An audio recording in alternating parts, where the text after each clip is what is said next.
नवीन को निंदा करिवार सुजोग छाड़ू नाहंती मोहन। रंग कथा उठाई नवीन को कटाक्ष कले मोहन। 5T व्यवस्था को समालोचना कले सरकार। पूर्व सरकार शिक्षा व्यवस्था को कले तात्सल्य। टिके भी सुजोग मिलिले नवीन को समालोचना करिवार गोटे भी बाट छाड़ू नाहंती मोहन चरण माझी। तबे बीजेडी सरकार 5T व्यवस्था को भरा सभारे टिप्पणी करिसेंती मुख्यमंत्री। पुणी राज्यवासी आगे नवीन अव्यवस्थार चिठा रखिंट मोहन।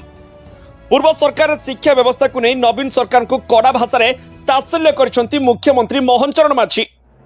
किभली 5T ना रे दुर्नीतिर चेर बढ़ीला तार पर्दाफाश करिसेंती मुख्यमंत्री। कहिसेंती प्राथमिक शिक्षा व्यवस्था को न सजाड़ी स्मार्ट स्कूल कले नवीन पट्टनायक।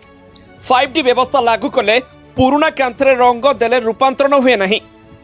शिक्षा व्यवस्था को व्यापक अव्यवस्था मध्य को ठेली दिया जायछि। 2024 वर्षर शासन काल रे दुर्भाग्यजनक स्थिति थिला बोली मुख्यमंत्री मोहन चरण माझी कहिसेंती। मुख्यमंत्री श्री माझी कहिसेंती राज्य रे विद्यालय भित्तिभूमि सुदृढ़ नहीं। शिक्षक मानव संबल रे आमे बहुत पछरे अछु।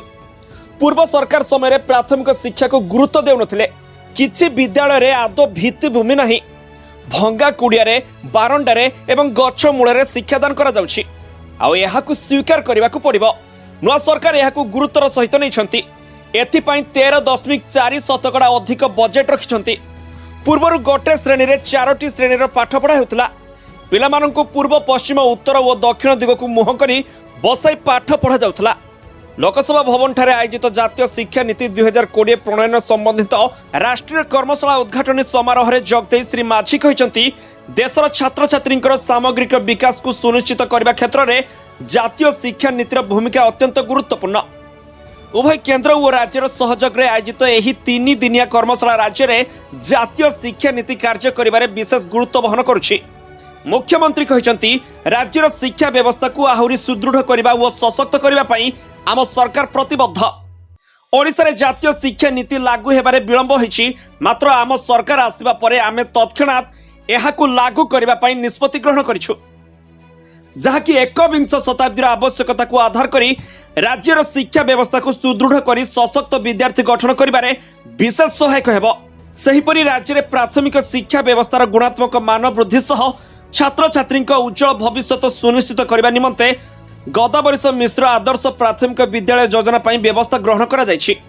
राज्य रे ड्रॉप आउट हार ह्रास करबा निमंते आम सरकार स्वतंत्र योजना माधव सिंह हाथ खर्च योजना जरिया 5,000 टंका जगाई देउछंती।